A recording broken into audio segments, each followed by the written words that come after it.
harka fuunee akkamitti dhaggeeffattoota keenya guyyaan irraa kibxata tokko bara 2019 kun qophii sagantaatti banaa raadiyoo Waaddeman isiniif dhiyaatudha. Qophii keenya kanaan adda bilisummaa Oromoo qaama ce'umsaa jedhamuun beekamuuf obbo Galaasaa Dilboon hoogganamu biyyatti deebi'uusaa akkasumas waldhabbiin adda bilisummaa Oromoo obbo Daawud Ibsaatiin hoogganamuu fi ODP gidduu jiru akkuma itti fufetti jiraachuu ilaalla. Dirree irraa waraana walitti gadhiisuudhaan hooggantoonni dhaabbilee kunneenii Finfinneedhaa ibsa walirratti baasuu qabataniiru. Haalli burjaajiif afaan faajii uumaa jiru kun furmaata hin argatin turaan dhangala'uun dhiigaaf badiisi lubbuu uummata keenyaa inni kaleessaa sun jijjiirama tokko malee har'as hooggantoota sabni keenya ijoollee kooti jechuudhaan abdatuun uummanni dararamaa jiraachuun yaaddessaa ta'eera. Qophii kana waliin an hiikaa dhugaasatii guutummaa gabaasa keenyaa har'aaf haga xumuraatti turtiin keessan nu waliin haa ta'u.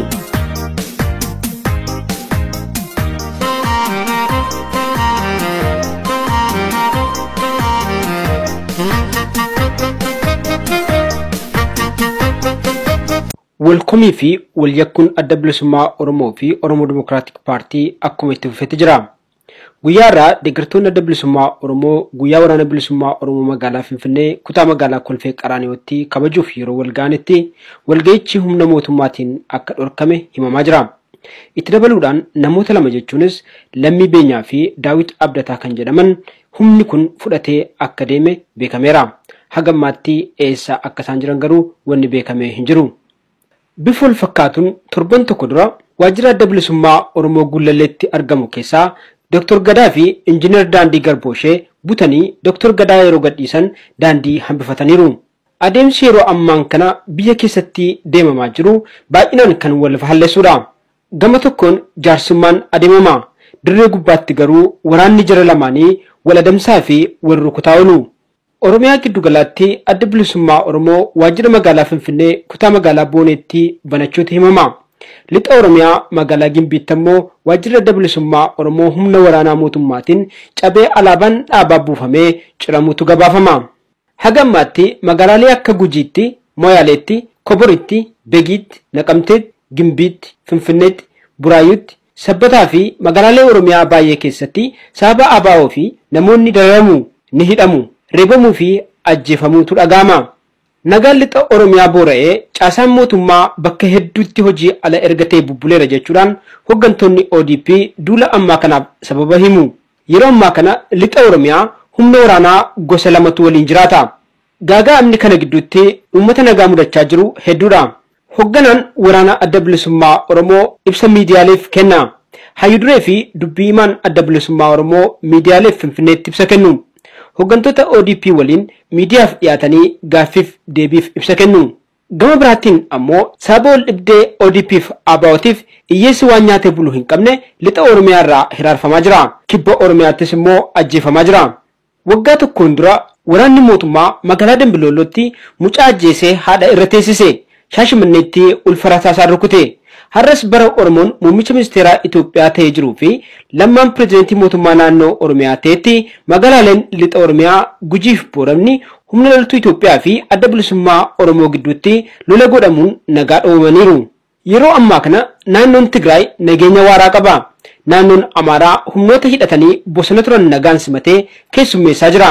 Naannoon Somaalees hidhattoota biyya Eertiraatii galchite nagaan leenjisaa jirti. Kan Oromiyaa mudate garuu adda. Maaliif jedhanii gaafachuun waan badu miti. Waa'een ol dhabbii ABO fi ODP gidduutti dhalatee erga mata duree miidiyaalee Itoophiyaa ta'e bubbuleera. Miidiyaaleen tokko tokko gama ODP goruudhaan ABO abbaa balleessaa gochuuf yaalu. Keessumaa humnoonni tokkummaa Itoophiyaa yaada jedhuun socho'anii fi silumaa adda bilisummaa Oromoo irraa sodaa qaban carraa kanatti gargaaramuudhaan komii dhaabicha irratti roobsaa jiru. Gama biraatiin ammoo miidiyaaleen tokko tokko gocha ODP balaaleffachuudhaan falaasama muummicha ministeeraatiin faallaa duula lolaa dhaaba Oromoo irratti banuun dogoggora seenaa ta'uu ibsuudhaan dhimmicha mariin hiikuun utuu danda'amu lola filachuun gaarii akka hin taane himu. Ji'a tokkoon dura jaarsoliin gara lixa Oromiyaa deeman hooggantoota waraana bilisummaa Oromoo waliin dubbatanii akka Finfinneetti deebi'an ni yaadatama. Yaaliin araara buusuu jaarsolii kanaan godhame garuu haala akkamiin akka xumurame hin beekamne.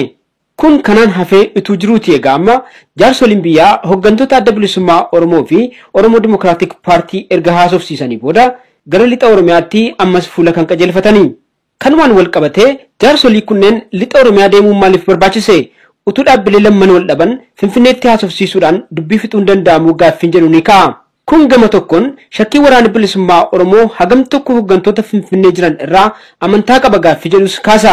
Keessumaa hoogganaan waboo uummata waliin haasaa godhe jedhamee miidiyaalee gubbaatti bal'inaan kan dhaga'ame irratti hooggantoonni adda bilisummaa Oromoo karaa nagaa filannaan waboon qabsoo hidhannoo itti fufa ejjennoo jedhu kan qabu fakkaata.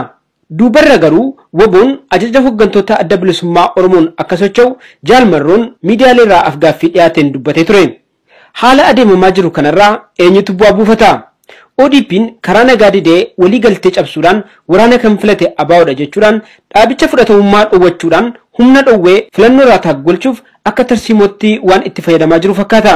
Gama biraatiin ammoo adda bilisummaa Oromoo caasaa ODP diigee naannoo waraanni isaa jiru dhuunfachuudhaan humna jabeeffatee ODP aangoo ala baasuudhaaf waan cichee jiru fakkaata.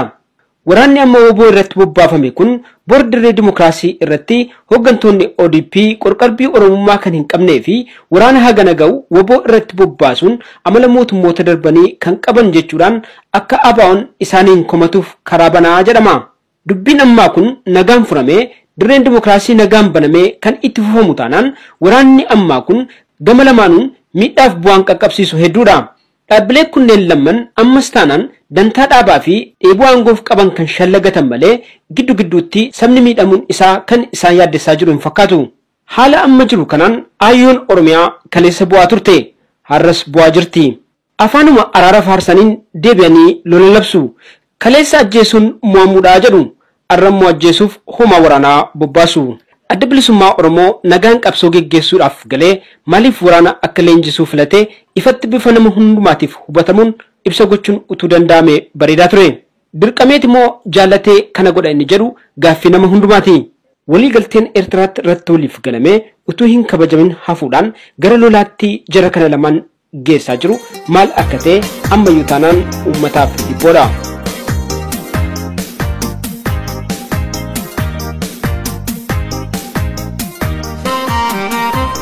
Kun qophii sagantaa tibbanaa raadiyoo Waademaan isiniif dhiyaatudha.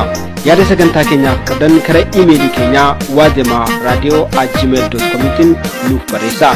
Fuula feesbuukii keenyaa Waademaa Raadiyoo Afaan Oromoo jechuudhaan nu hordofuu hin dagatinaa.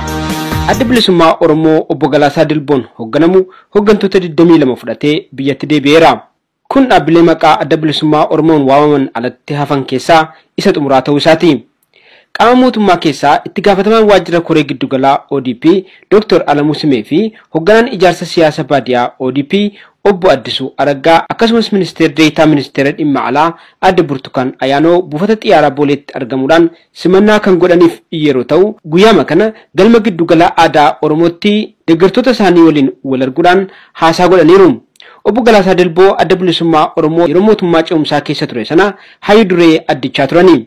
Tuuta hooggantoota amma isaan waliin biyyatti galan keessaa bal'inaan maqaan kan beekaman kanneen akka obbo Ibsaa Guutamaa kan bara ce'umsaa ministeera barnootaa turanii fi barnoonni afaan dhalootaan akka kennamu gochuu fi qubeen afaan Oromoo akka hojiirra oolu gochuu keessatti shoora taphatan faatu keessatti argama. Guyyaa simannaa kana Dr. Alamuun Booleetti argamuudhaan dubbii miidiyaaleetti dubbataniin dhimma dubbii dhaabbiin isaanii fi adda bilisummaa Oromoo Jaal Daawud Ibsaan hoogganamu irratti yaada kennanii turani.